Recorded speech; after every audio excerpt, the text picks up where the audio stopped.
بسم الله الرحمن الرحيم.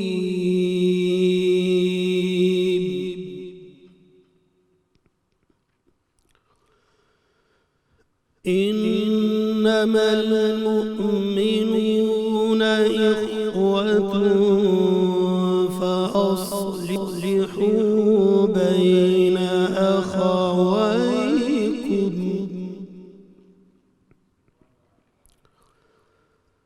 واتقوا الله لعلكم ترحمون.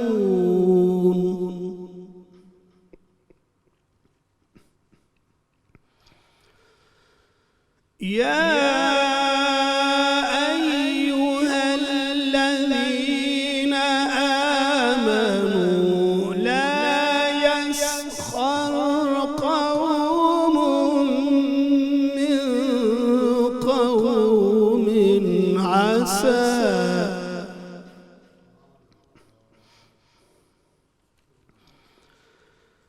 عسى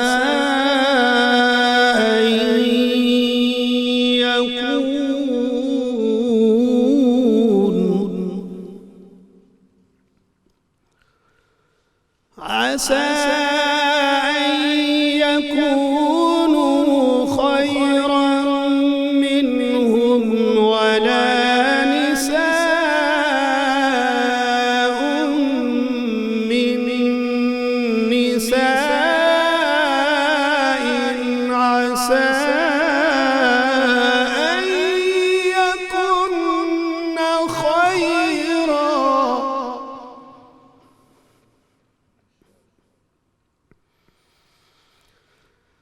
عسى أن يكن خيرا منهن ولا تلمزوا أنفسكم ولا تنابزوا بالألقاب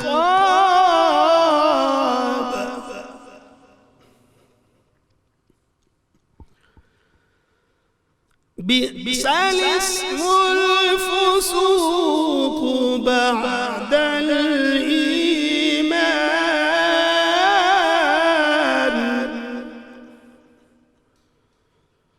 ومن لم يتب فأولئك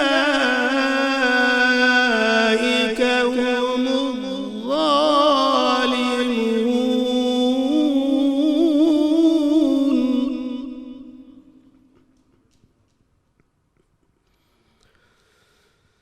يا أيها الذين آمنوا اجتنبوا كثيرا من الظن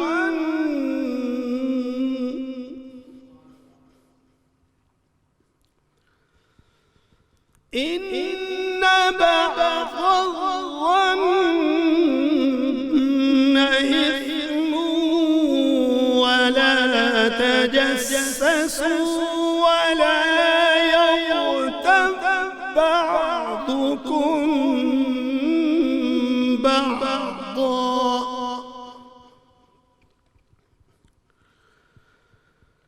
أيحب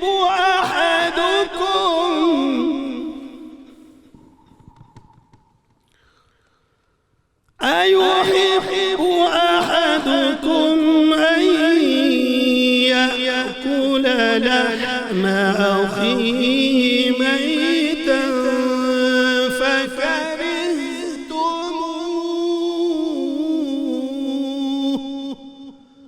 واتقوا الله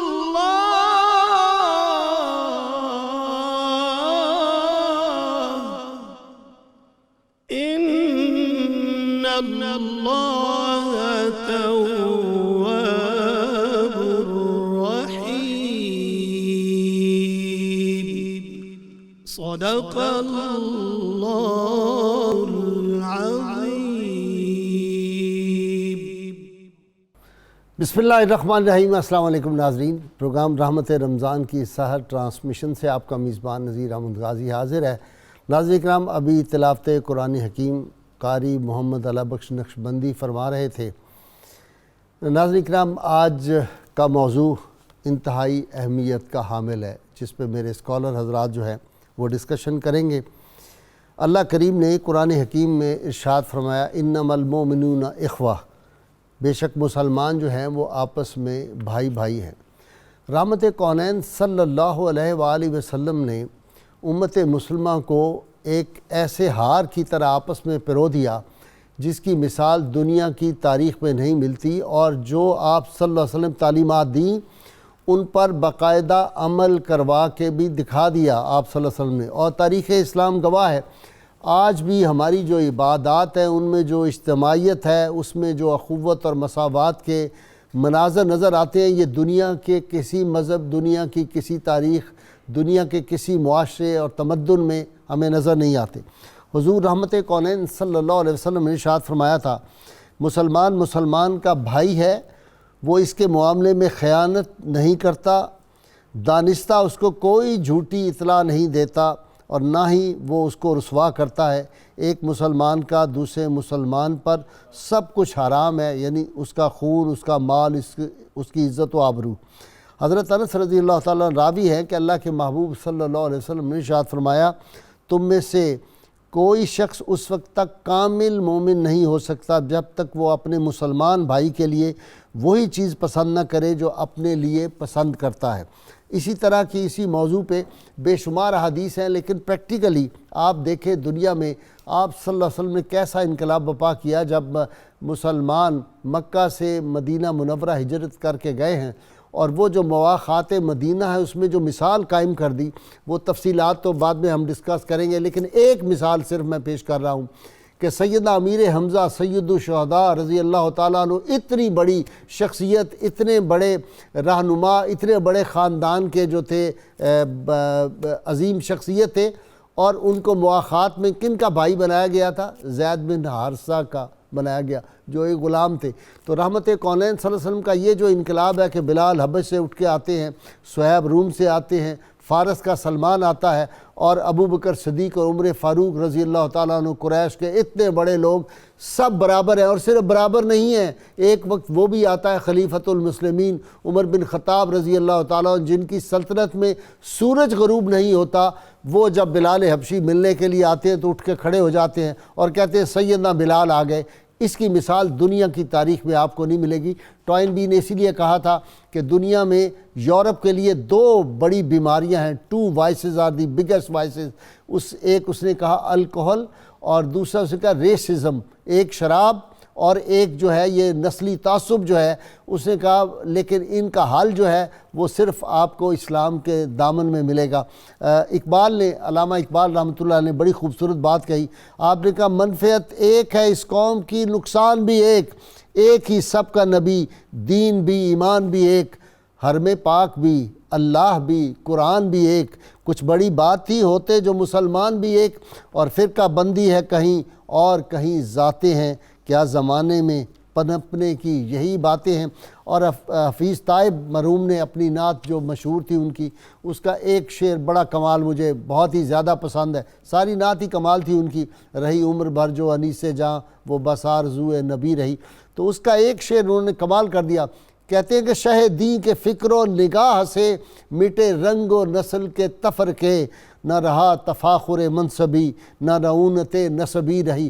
آپ کو پتہ ہے کہ عرب کی سرزمین جو تھی، وہاں کے لوگوں کا جو مزاج تھا وہ کتنا زبردست تھا نسلی تعصب کے بار، وہ ساری دنیا کو اجمی کہتے تھے، اپنے آپ کو عربی کہتے تھے، لیکن رحمت کونین صلی اللہ علیہ وسلم جو مساوات کا، اخوت کا درس دے دیا، لا فضل لعربین علی عجمین ولا لعجمین علی عربین ولا لاحمر الی اسود ولا لاسود الی احمر الا بتقوی، جو انسانی حقوق کا چارٹر عطا فرمایا خطبہ حجۃ الوداع میں، اس کی مثال دنیا میں، اس سے باہر دنیا جا نہیں سکتی۔ اور وہ بات میں جو بار بار دہراتا ہوں، آج پھر دہرا رہا ہوں، 63 سال کی حیات پاک جو ظاہری ہے، یہ 63 برس وہ ہیں ساری دنیا کی خیریں، عظمتیں، راحتیں، امن، چین، سکون جو ہے وہ اسی کے اندر ہے، اس سے باہر کوئی چیز نہیں ملے گی۔ دنیا کو آج اس کی طرف لوٹنا پڑے گا۔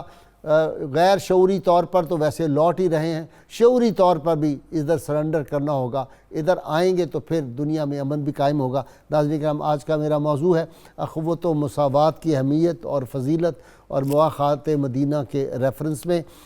آج میرے ساتھ جو مہمان ہیں ڈاکٹر طاہر حمید تنولی، ماہر اقبالیات، آپ واقف ہیں، ڈاکٹر محمد یونس رضوی صاحب ہمارے ملک کے ممتاز عالم دین اور ڈاکٹر صاحب بڑے درویش شخص ہیں، ان کے ساتھ نوجوان سکالر پروفیسر بشارت صدیق ہزاروی، اور ہماری محفل کو آپ کو پتہ ہے کیف کو دوبالا کرنے کے لیے ہر روز کی طرح شیر میاں داد اور ان کے ہمنوا ہمارے ساتھ ہوتے ہیں۔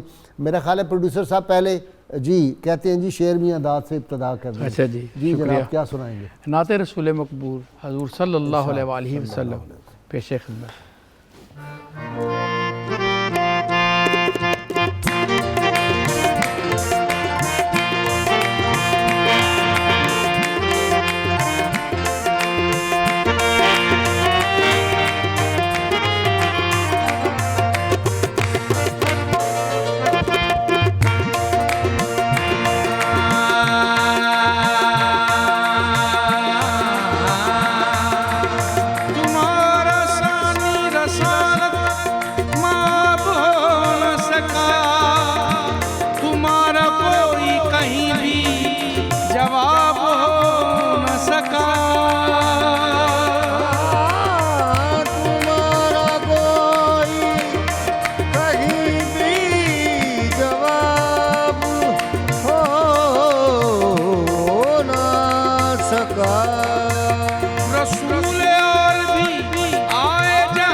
تیرے حسن کی شاہ یسربی تیرے حسن کی ستاب جو کرے ہم سری، نہ گلوں میں ایسی شگفتگی، نہ یہ رنگ و بو نہ یہ تازگی، یہ انوکھی چھپ یہ نئی پبن، یہ ادائیں پیاری یہ سادگی، تیرے مثل کوئی ہوا نہیں، تیرے صدقے جاؤں میں یا نبی، مجھ کو تیری قسم تم سا کوئی نہیں، مجھ کو تیری قسم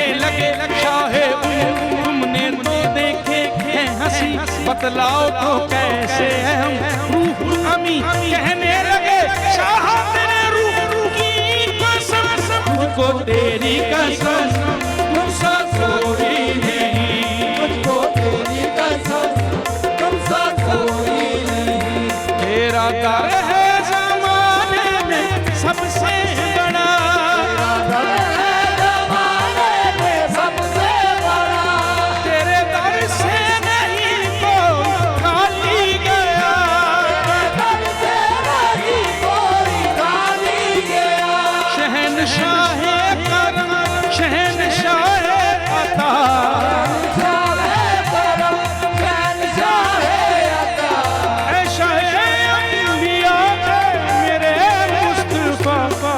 تیری قسم تم سا کوئی نہیں مجھ کو تیری قسم تم سا کوئی نہیں مجھ کو تیری قسم تم سا کوئی نہیں مجھ کو تیری قسم تم سا کوئی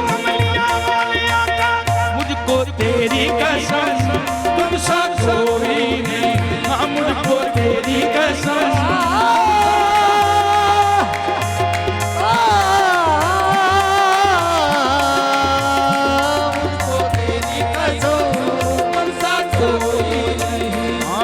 بھکاری گئے تاجگر ہوں گے بھکاری گئے تاجگر ہوں گے جن غریبوں پہ اچھے بسر ہوں گے جن غریبوں پہ اچھے بسر ہوں گے تیرے در سے ملا جس کو جو کچھ ملا تیرے در سے ملا جس کو جو کچھ ملا اے شاہ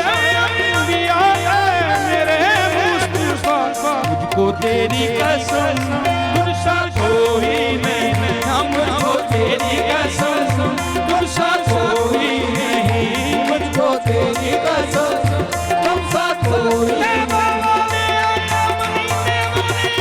مجھ کو تیری قسم تم سا کوئی نہیں مجھ کو تیری قسم تم سا کوئی نہیں جس کو تجھ سے شاہ کوئی نسبت ہوئی تم سے جہاں کوئی نسبت ہوئی اس کو دنیا میں غم سے رہائی ملی دنیا میں غم سے رہائی ملی تو ہے ہر درد کی ہر عالم کی دوا تو ہے ہر درد کی ہر عالم کی دوا اے شاہ انبیاء تیری قسم تم سا کوئی نہیں مجھ کو تیری قسم تم سا کوئی نہیں ہاں مجھ کو تیری قسم تم سا کوئی نہیں مجھ کو تیری قسم تم سا کوئی نہیں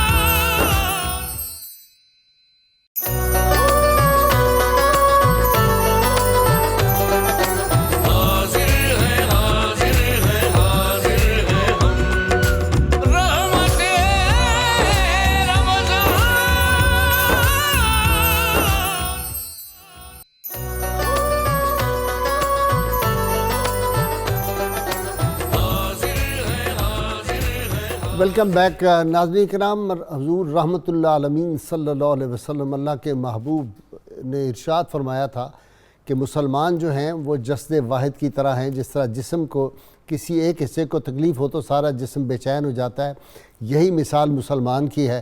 وہ جو اقبال نے کہا نا, ایک ہو مسلم حرم کی پاسبانی کے لیے نیل کے ساحل سے لے کر تا بخاک کاشغر. تو اس میں ڈاکٹر طاہر امیر تنولی, آج میں بڑا دکھی تھا اس لحاظ سے کہ مائی لائف ہے فریگمنٹ میں پڑھ رہا تھا رات کو بیٹھا ہوا, محمد علی جوہر کی. آج کی نوجوان نسل کو تو نہیں پتہ، جب جنگ بلکان جو تھی اس میں مسلمانوں کو ترکوں کو شکست ہوئی تھی 1922 میں، مکمل شکست ہو گئی تھی. اور بلکان میں کون کون سے ملک شامل تھے جس نے مجھے پریشان کیا؟ البانیہ تھا، یوگوسلاویہ، بلغاریہ، رومانیہ، یہ سارے جو تھے یہ مسلمانوں کے جو تھے 15ویں صدی میں زیر نگین آئے اور 20ویں صدی کے شروع میں سارے چلے گئے. تو جب بلکان کی جنگ میں شکست ہوئی تو مولانا محمد علی جوہر رحمۃ اللہ علیہ سے لوگوں نے کہا آپ اتنے دل شکستہ کیوں ہیں؟ اسے کہا ہم ایک جسم کی طرح ہیں، مسلمانوں کو شکست ہوئی، محمد علی جوہر کو شکست ہوئی ہے، اس پہ فکریں سنیں آپ، آدمی سو نہیں سکتا. کہتے my feeling during the disastrous war in the Balkans were at one time so empowering that I must confess I even contemplated suicide. میں اتنا دل شکستہ ہو گیا تھا کہ میں خودکشی کرنے کے لیے تیار ہو گیا تھا. یہ ہے مسلمان کی ایک کی فیلنگ. جی غازی صاحب بالکل آپ نے درست فرمایا. ملت اسلامیہ ایک جسد واحد ہے اور اس کے دکھ درد سب کچھ ایک ہی جگہ ایک ہی طرح سے محسوس ہوتے ہیں.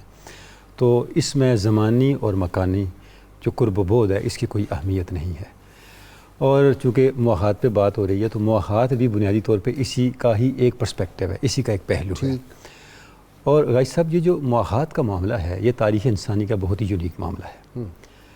اب دیکھیں کہ اللہ رب العزت نے جب انسانیت کو پیدا فرمایا تو انسانیت کو قرآن حکیم کی روشنی میں ہم دیکھتے ہیں کہ اتنے وسائل عطا کر دیے اس زمین پر کہ کوئی شخص محروم المعیشت نہیں ہو سکتا، کوئی شخص معاشی طور پہ کسی مسئلے کا شکار نہیں ہو سکتا اگر ان وسائل کو منصفانہ طور پہ تقسیم کیا جائے.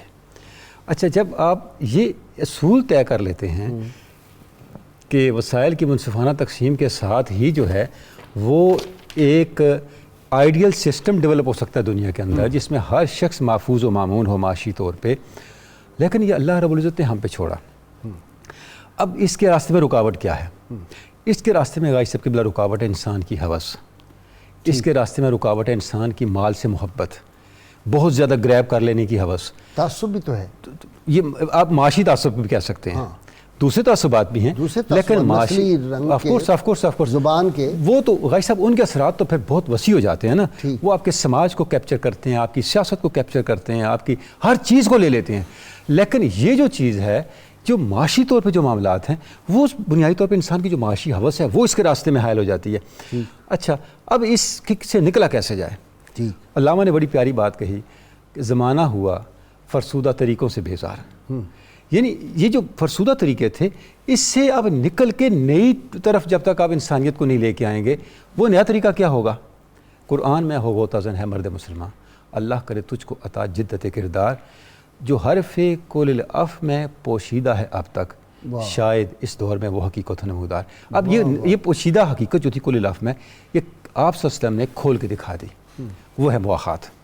یعنی مواخات کے اندر غازی صاحب ایک تو واقعہ بھی آپ نے کوٹ بھی کیا، 2-3 معاملات ہوئے.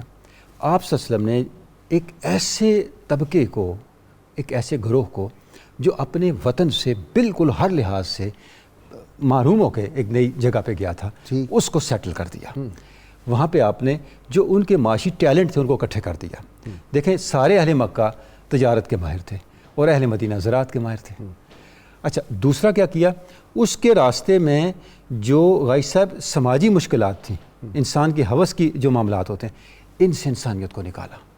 اور آپ دیکھیں کہ کس حد تک جا کے اہل مدینہ نے اپنے وسائل میں اہل مکہ کو شامل کر لیا کہ کوئی چیز نہیں چھوڑی جس کا انہوں نے 2 حصے کر کے اہل مکہ کو عطا نہ کر دیا. ڈاکٹر یونس صاحب، اقبال نے کہا کہ ایک ہی صف میں کھڑے ہو گئے محمود و ایاز، نہ کوئی بندہ رہا اور نہ کوئی بندہ نواز. انسائکلوپیڈیا برٹینیکا نے بھی یہ لکھا کہ 20 جو ہے یہ لاکھ مسلمان جمع ہوتے ہیں حج کے موقع پر، اور اسی کا یہ کمال ہے سب کا جو ہے لباس بھی ایک ہی طرح کا ہوتا ہے، سب کے معاملات بھی ایک جیسے ہوتے ہیں اور کوئی بادشاہ اور شہنشاہ اور غریب کا کوئی فرق نہیں. جی مساوات اسلامی. جی بسم اللہ الرحمن الرحیم. اللہم صلی علی سیدنا و مولانا محمد و بارک وسلم وصلی علیہ صلاۃ و سلام علیک یا سید یا رسول اللہ.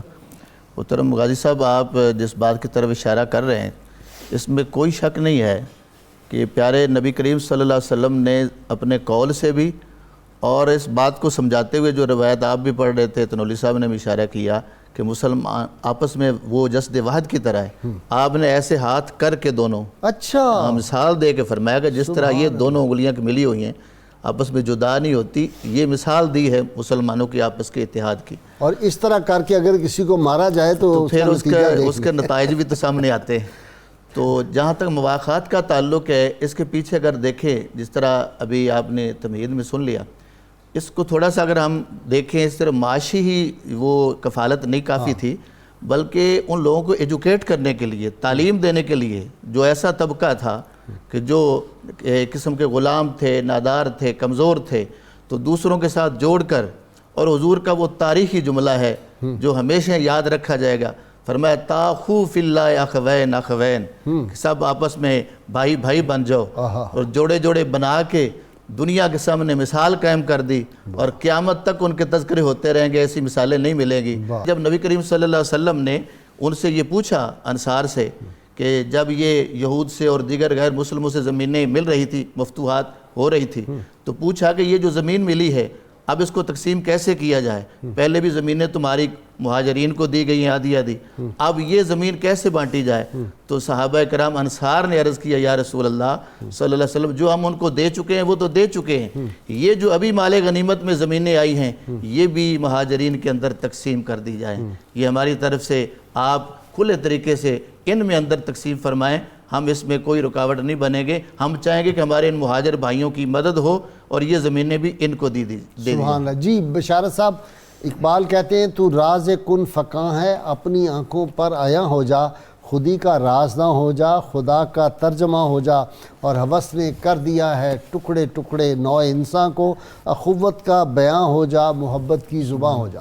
محبت کی زباں بنے مسلمان. جی بالکل. جی بسم اللہ الرحمن الرحیم، والصلاة والسلام علی سید الانبیاء والمرسلین.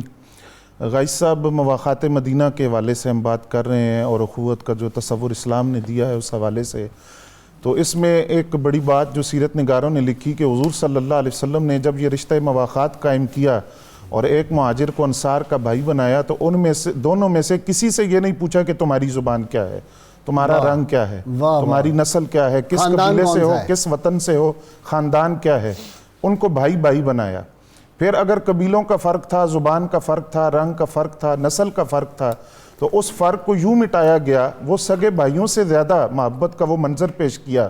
اور جب سیرت کے اندر مواخات مدینہ کا یہ منظر ہم پڑھتے ہیں تو عجیب ایک حیرت کا احساس ہوتا ہے کہ انصار صحابہ کرام حضور صلی اللہ علیہ وسلم کی خدمت میں حاضر ہوئے کہ آپ ہمیں اجازت دیں کہ جو ہمارے باغات ہیں ہماری ملکیت کے اندر ان کو ہم تقسیم کر دیں، اور مہاجر صحابہ کرام کو ان کا مالک بنا دیں، ان کی ملکیت میں دے دیں. تو حضور صلی اللہ علیہ وسلم نے فرمایا کہ تم ایسا نہ کرو، بلکہ ملکیت میں دینے کی بجائے ایسا کرو کہ جو ان باغات سے پھل حاصل ہوگا ان میں ان کو شریک کر لو. اب اس پھل کی تقسیم دیکھیے، جب وہ پھل پک جاتا تو انصار صحابہ کرام پھل کو اتار کر جو کھجوریں تھیں ان کو دو حصوں میں تقسیم کرتے، ایک حصہ کم رکھتے، ایک زیادہ رکھتے. جو حصہ کم رکھتے اس کے اندر کھجور کی شاخیں وغیرہ داخل کر کے اس کو بظاہر اس حصے سے زیادہ برابر کر دیتے. اب مہاجرین سے پوچھتے کہ آپ ان میں سے کون سا حصہ لیں گے، وہ ایثار کا مظاہرہ کرتے ہوئے اس حصے کی طرف اشارہ کرتے جو بظاہر کم نظر آ رہا تھا کہ ہم یہ حصہ لیں گے، اور وہ جو بظاہر زیادہ آتا تھا وہ انصار کو دیتے، حالانکہ اس میں کھجور کی شاخیں ملی ہوئی تھی. تو یہ ایثار کا اور مواہات کا، محبت کا وہ تصور. اور اس کا ایک اور پہلو بھی ہے جس کی طرف ڈاکٹر صاحب نے اشارہ کیا کہ جو انصار مدینہ کا ایثار تھا، محبت تھی، وہ تو اپنی جگہ، لیکن جو مہاجرین حاضر ہوئے تھے مدینہ طیبہ ان کی خودداری دیکھیے اور عزت نفس کے حوالے سے ان کو دیکھیے کہ حضرت عبد الرحمن بن عوف رضی اللہ تعالیٰ عنہ بازار کا راستہ پوچھتے ہیں، حضرت عثمان غنی رضی اللہ تعالیٰ عنہ نے وہاں تجارت شروع کی، حضرت سیدنا صدیق اکبر رضی اللہ تعالیٰ عنہ نے کپڑے کی تجارت شروع کی، اور وہ جو خودداری تھی اور عزت نفس کا وہ پہلو بھی ہمارے سامنے رکھا.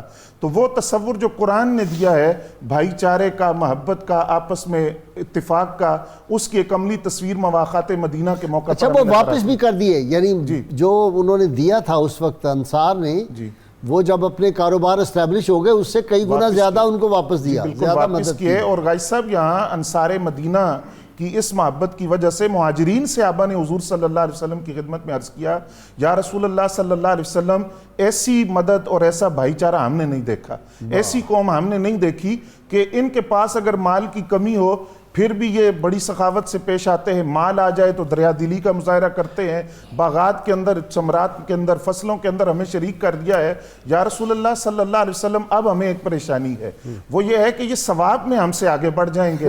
تو اس وقت حضور صلی اللہ علیہ وسلم نے فرمایا کہ تم ان کا شکریہ ادا کرو، احسان شناسی کرو، اللہ کے حضور دعا کرو، اللہ رب العزت وہی ثواب تمہیں بھی عطا کر دے گا۔ تو یہ اخوت کا وہ مظاہرہ تھا، اور جو قرآن نے اصول اور ضابطہ دے دیا کہ انما المؤمنون اخوہ، کہ مومن کا مسلمان کا بھائی ہے، ضابطہ دینے کے بعد قرآن نے اس کے حقوق اور واجبات کو بھی بیان کر دیا، اور قرآن اور شارح قرآن نے اس کی جو منافی چیزیں تھیں ان کو بھی بیان کر دیا، اور یہ اخوت اسلامی کیسے مضبوط ہوگی اس کو بھی بیان کر دیا۔ حضور نبی رحمت صلی اللہ علیہ وسلم نے فرمایا، آج کے گئے گزرے دور میں بھی آپ دیکھیں اس کے اثرات، اگرچہ ہم وہ درجہ تو نہیں رہا اور کئی چیزوں میں ہم روبہ زوال ہیں، لیکن آج بھی زلزلے آئے، سیلاب آئے، آپ دیکھیں دنیا بھر میں مسلمان جہاں کہیں تھے انہوں نے کس طرح مسلمانوں کی مدد کی ہے، آج بھی یہ جذبہ باقی ہے۔ جی بالکل، اور یہ فیضان ہے اسی کا۔ اور پھر دیکھیے کہ انما المؤمنون اخوہ کو، جو اخوت اسلامی کو مضبوط کرنے کے لیے ذرائع نبی علیہ السلام نے بتائے،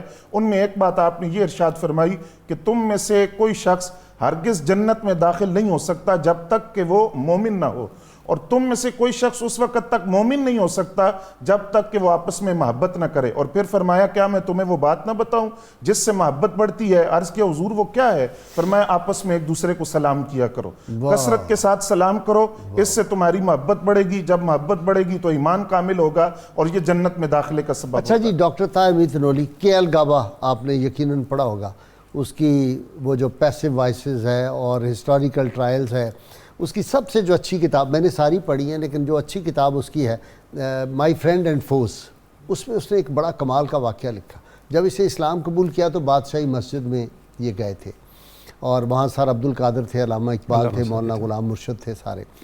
تو انہوں نے کہا جی آپ نے اسلام قبول کیا تو آپ کوئی بتائیں نہ، اٹھ کے تقریر کریں۔ اس نے کہا نہیں میں نے نہیں تقریر کرنی، بیرسٹر تھا۔ اخیر جب مجبور کیا تو وہ کھڑا ہوا، انہوں نے کہا کوئی بتائیں نا آپ کو کس چیز نے متاثر کیا؟ ایک فقرہ کہا اس نے ٹوٹل۔ اس نے کہا جی بات یہ ہے کہ ابھی 2 منٹ پہلے میں کافر تھا اور یہ سارے مسلمان تھے، اب میں نے کلمہ پڑھ لیا، میں اور اقبال برابر ہو گئے، ہم ایک گلاس میں پانی پی سکتے۔ سبحان اللہ، یہ ہے اسلام۔ سبحان اللہ، سبحان اللہ۔ جی ٹھیک ہے، بالکل جیسے ہم شروع میں ڈسکس کر رہے تھے کہ یہ جو مواخات تھا یہ صرف ایک معاشی معاملہ نہیں تھا بلکہ یہ سماجی معاملہ بھی تھا، یعنی اس نے سماجی طور پہ بھی برابر کر دیا، اور ہر طرح کا جو رنگ و نسل کا امتیاز تھا اس کو مٹا دیا۔ جیسے سیدنا بلال کی مثال ہمارے سامنے ہے کہ کس تکریم کے ساتھ صحابہ کرام ان کو بلاتے تھے، اور پوری سوسائٹی کے اندر ان کو کیا عزت اور کیا مقام حاصل تھا کہ آپ دیکھیں خطبہ فتح مکہ کے موقع پہ آپ صلی اللہ علیہ وسلم نے کعبۃ اللہ کی چھت پہ ان کو کھڑا کر دیا اور فرمایا اذان کہو، اور یہ بات ناقابل تصور تھی سرداران مکہ کے لیے، وجہ کہ بت اتنے بڑے تھے۔ اچھا غازی صاحب، یہ جو مواخات تعصب کے بت اتنے بڑے تھے، غازی صاحب یہ جو مواخات کا معاملہ ہے یہ بہت ہی، اس کے اندر ایک ایسا ہمیں ملتا ہے دونوں حوالوں سے، یعنی ایک تو یہ ہے نا کہ انصار کا ایثار کیا تھا، اور مہاجرین کا معاملہ بھی دیکھیں، وہ پرسپیکٹیو یہ بھی ڈسکس ہوا کہ وہ کس طرح سے خود انحصاری کے ساتھ اور خود اپنے ایسا اس کے ساتھ، کہ اس کا یہ مطلب نہیں تھا کہ وہ کلیتا نہیں اس پہ چلے جا رہے تھے۔ اس کی وجہ کیا ہے کہ تعلیمات اتنی جامع ہیں کہ دونوں پہلوؤں کو کور کرتی ہے۔ آپ سے ارشاد فرمایا کہ میں 3 باتوں پہ قسم کھاتا ہوں۔ پہلی یہ کہ اللہ کی راہ میں خرچ کرنے سے مال کم نہیں ہوتا۔ اللہ۔ دوسری بات یہ، اگر کوئی اللہ کے لیے تواضع اختیار کرے، عزت و انکسار اختیار کرے، تو اللہ اس کے لیے عزت کے سامان بنا دے گا۔ اور تیسری بات یہ، جو کوئی سوال کرنا اپنی عادت بنا لے گا، سوال کرنا اس کا مقدر بنا دیا جائے گا۔ اب دیکھیں دونوں باتیں آ گئیں۔ دینے والے کو فرمایا کہ جتنا بھی دو گے یہ تمہارا مال کم نہیں کرے گا، اور لینے والے کو فرمایا لینے پہ نہ رہنا، ایک کے بدلے 10 بھی دیں گے، 700 تک دیں گے، مال بڑھے گا۔ 7 سنابل تک قرآن مجید نے جو اصطلاحات استعمال کی، لیکن دوسرے پہلو پہ لینے والے کو بھی بتایا کہ تم لینے پہ ہی نہ رہنا۔ ہاں، اگر سوال ہی کوئی دینے والا ہے تو تم لینے پہ رہ گئے تو لینا ہی مقدر بن جائے گا، اور ضرورت مند نہیں ہو تو پھر بالکل آگے نکلو۔ اس کی مثالیں، یعنی یہ دونوں مثالیں ہمیں مواخات میں نظر آتی ہیں۔ حضرت صلی اللہ علیہ وسلم کے پاس ایک شخص آیا یعنی بھائی صاحب آپ تصور دیکھیں اسلام کا تصور معیشت تربیت کے لحاظ سے کیا ہے. اس نے کہا یا رسول اللہ سب سے اچھا عمل کیا ہے؟ آپ نے فرمایا سب سے اچھا عمل یہ ہے تو ایمان لاؤ اور اللہ کی راہ میں جہاد کرو. اس نے کہا حضور اگر میں یہ نہ کر سکوں، فرمایا پھر یہ ہے کہ تم غلاموں کو آزاد کرو جو بہت باصلاحیت لوگ ہیں لیکن غلامی میں مبتلا ہیں اور اس سوسائٹی میں ایزیلی ڈیلیور نہیں کر سکتے، موو نہیں کر سکتے. اس نے کہا اگر میں یہ بھی نہ کر سکوں، اب آپ صلی اللہ علیہ وسلم کا جو اگلا فرمان ہے بڑا قابل غور ہے. آپ نے ارشاد فرمایا جو صاحب ہنر ہیں تم ان کو سپورٹ کرو اور جو بے ہنر ہیں ان کو ہنر سکھاؤ. یعنی سوسائٹی تاکہ اپنے قدموں پہ کھڑی ہو سکے. ٹھیک ڈاکٹر صاحب، اپنے مسلمان بھائی کے لیے وہی پسند کرو جو اپنے لیے پسند کرتے ہو. سبحان اللہ. کتنا بڑا اصول ہے جی. اس پہ آپ سنیں گے تو دل باغ باغ ہو جائے گا ہر مسلمان کا. سبحان اللہ. میرے پیارے آقا نے کتنا خوبصورت نظام اور ہمارے لیے اس طرح کے ایک ایک جملہ جو ہے وہ قیامت تک کے لیے مشعل راہ بنا. حضرت ابو ہریرہ سے آپ نے فرمایا کہ کوئی مجھ سے 5 عمل لے لے، 5 باتیں میں بتاتا ہوں. اچھا. جو لے سکتا ہے آپ خود لے لیں آپ، یا کوئی آگے کوئی لینا چاہتا ہے جو عمل کرے گا. کہا جی میں لیتا ہوں، میں عمل کروں گا.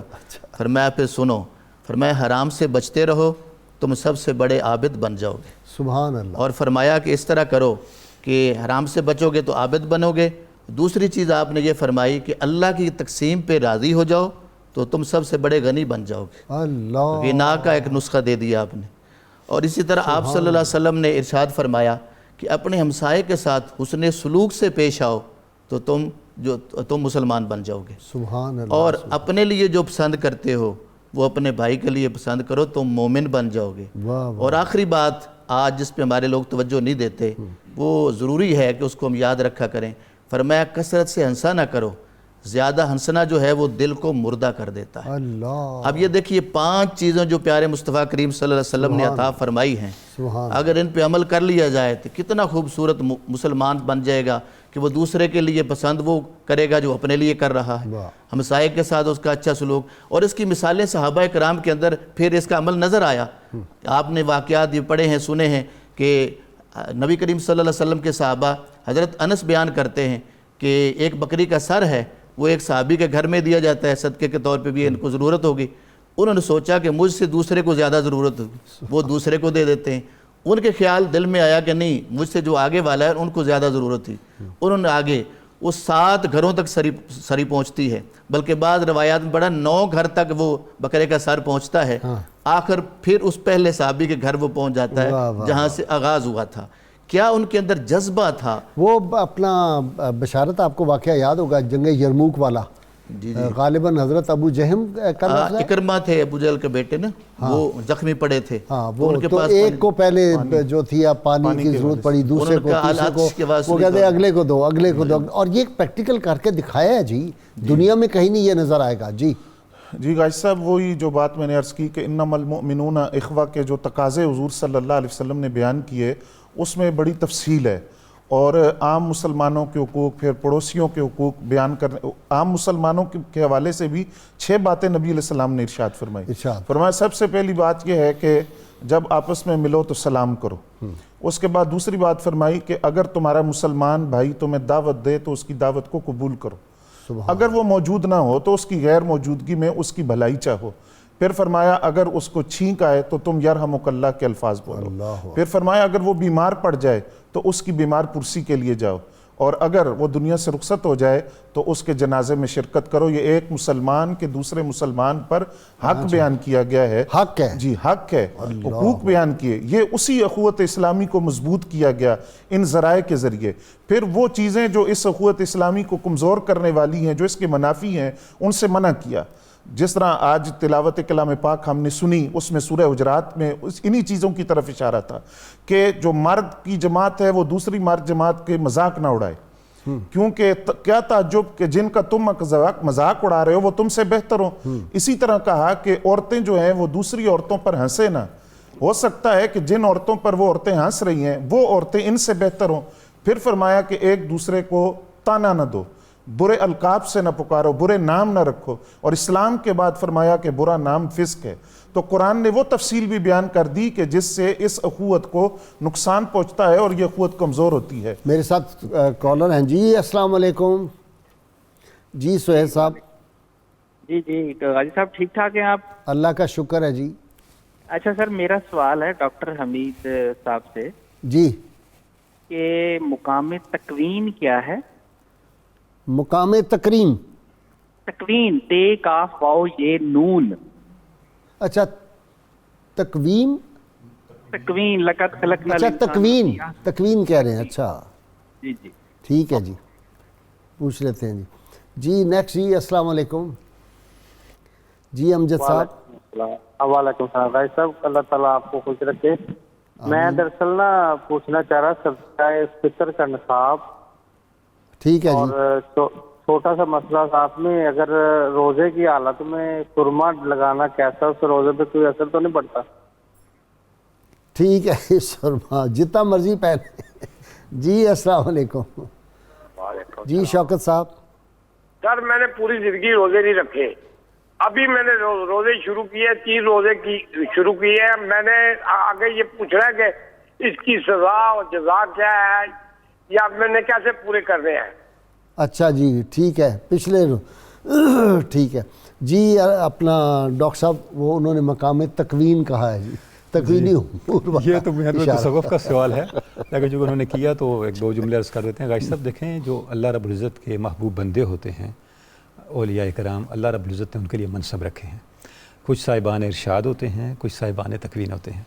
صاحبان ارشاد وہ ہیں جن کو اللہ رب العزت نے یہ منصب بخشا ہے کہ وہ خلق خدا کی اصلاح کرتے ہیں, اور جو صاحبان تکوین ہوتے ہیں والے ہیں, انٹیلیجنس ہے یہ, بلکہ یہ ایگزیکٹو والے ہیں, یہ کہنا چاہیے انٹیلیجنس سے بھی زیادہ, کیونکہ وہ ایکسکیوٹ کرتے ہیں. یعنی یہ وہ لوگ ہیں جن کو اللہ رب العزت نے کائنات کے باطنی امور کے اندر باطنی امور پوشیدہ بھی رکھا ہے, اور باطنی امور کے اندر ان کو اختیار نوازا. اور یہ سیدنا خضر علیہ السلام کا واقعہ اس کی تائید میں موجود ہے. ڈاکٹر صاحب آپ کی طرف صدقہ فطر کا نصاب کیا ہے, اور سرما جو ہے وہ ڈالنے سے روزہ تو نہیں؟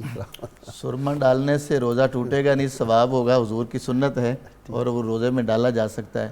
تو جو صدقہ فطر ہے وہ گندم ہمارے زیادہ پاکستان میں ہے, تو گندم 2.25 کلو دے دی جائے, یا اس کا جو ہے نا جو ریٹ بنتا ہے وہ دے دیا جائے. اسی طرح اگر جو دینے تو وہ ڈبل دیں گے اس سے. تو یہ اپنے اپنے علاقے کے لحاظ سے جو ہے اور اپنے سٹینڈرڈ کے مطابق, بالکل آپ کا جو اپنا سٹینڈرڈ ہے گھر کا کھانے کا لیول کا وہی ہوگا. اگر اللہ تعالیٰ نے آپ کو مال دیا ہے تو آپ کھجور کا دیں, تاکہ جو ہے نا لوگوں کا زیادہ کشمش کا دیں. جی کشمش کا دیں, وہ اپنے اپنی حیثیت کے مطابق ہے. صدقہ فطر جو ہے وہ کم سے کم 100 روپیہ, جی کم سے کم 100 روپیہ, اور زیادہ کی کوئی حد نہیں. جی جی بے شک لاکھ روپے ایک دے, اگر اتنا ہی مال اس کے پاس ہے تو. جی وہ جنس کے لحاظ سے جس جنس کا دینا چاہے گا اس کے حساب سے جی دے. ٹھیک ہے جی. جی جی جی پچھلے روزے چھوٹ گئے ہوئے ہیں, اب اس دفعہ شروع کیے ہیں. تو اس دفعہ شروع کی ہے, وہ تو اس دفعہ کے ہوں گے, پیچھے والا وہ ان کے قرض ہے, ان کا ذمہ باقی ہے. اس کا کیا ہو کہ یعنی کس طرح ان روزوں کا اب وہ کیسے ہو؟ ظاہر بات ہے جو پیچھے نماز ہو, جی نماز ہو, روزہ ہو, جو انسان کے ذمہ ہوتا ہے وہ قرض ہوتا ہے, وہ رکھنے پڑیں گے, بعد میں اس کو قضا کرنے پڑیں گے. وہ کرے نا قضا کریں ان کو, جو فرض ہے ان کے روزے. ٹھیک ہے. کوئی اس کا فدیہ بھی ہو سکتا ہے؟ وہ اس صورت میں ہوتا ہے کہ جب بندہ دنیا سے چلا جاتا ہے, ہاں, اور پیچھے جو اولاد ہوتی ہے, تو پھر اگر وہ ان کے علم میں ہے کہ یہ چھوٹ گئے تھے روزے, مس ہو گئے تھے, تو پھر وہ دے تو اللہ تعالیٰ معاف کر دے گا. روزہ تو جو فرض چیز رہ جائے گی وہ بندہ اس کا ذمہ دار رہتا ہے. جی لو جی شعر میں داد کیا سنائیں گے؟ نعت رسول مقبول حضور صلی اللہ علیہ وسلم. نہ عزت نہ شہرت نہ زر چاہیے, مجھے آپ کا سنگ در چاہیے. سبحان اللہ سبحان اللہ.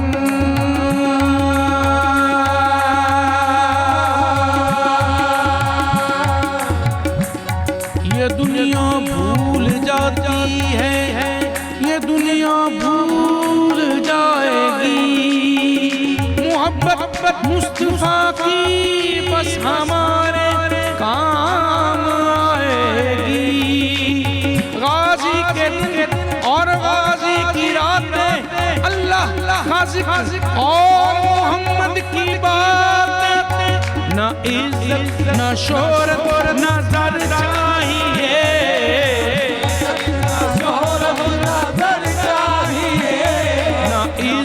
نہ شہرت نہ زر چاہیے، عزت نہ شہرت نہ زر چاہیے، نہ عزت نہ شہرت نہ زر چاہیے، عزت نہ شہرت نہ زر چاہیے، مجھے آپ کا سنگ در چاہیے،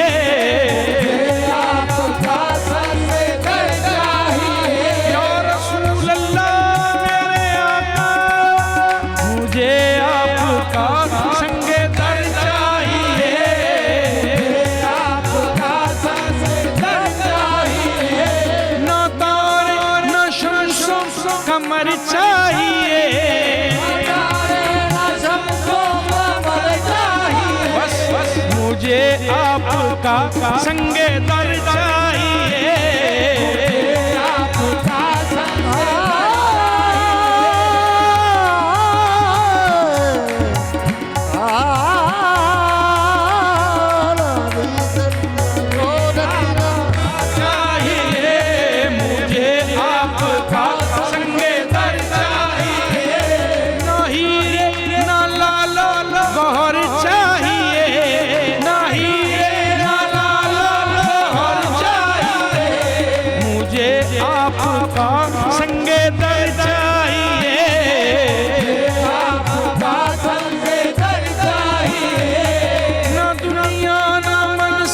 نہ جاؤ حشم، نہ دنیا نہ منصب، نہ جاؤ حشم، فقط آپ کا سنگ در چاہیے، فقط آپ کا سنگ در چاہیے، فقط آپ کا سنگ در چاہیے، مجھے آپ کے در سے سب کچھ ملے،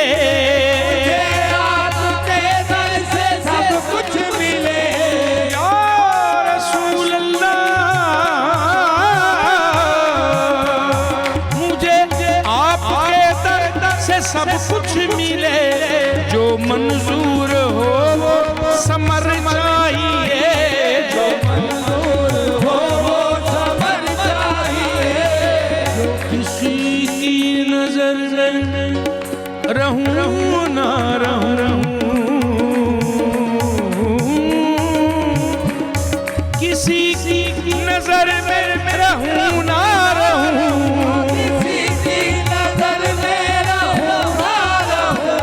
مجھے آپ ہی کی نظر چاہیے، آپ کی نظر چاہیے، میں دیتا رہوں پہرا ناموس پر، میں دیتا رہوں پہرا ناموس پر، یہ ترا شہ بحر و بر چاہیے، یہ ترا شہ بحر و بر چاہیے، جو عزت میں تیری فدا ہو سکے، عزت میں تیری فدا ہو سکے، جو عزت سے تیری فدا ہو سکے، وہ جان و جینا بے خطر چاہیے، وہ جان و جینا بے خطر چاہیے، وہ جان و جینا بے خطر چاہیے، مجھے ہو غلامی عطا یا نبی، یہ ہو غلامی عطا نبی، مجھے ہو غلامی عطا یا نبی، مقدر میں یہی گوہر چاہیے، مقدر میں یہی گوہر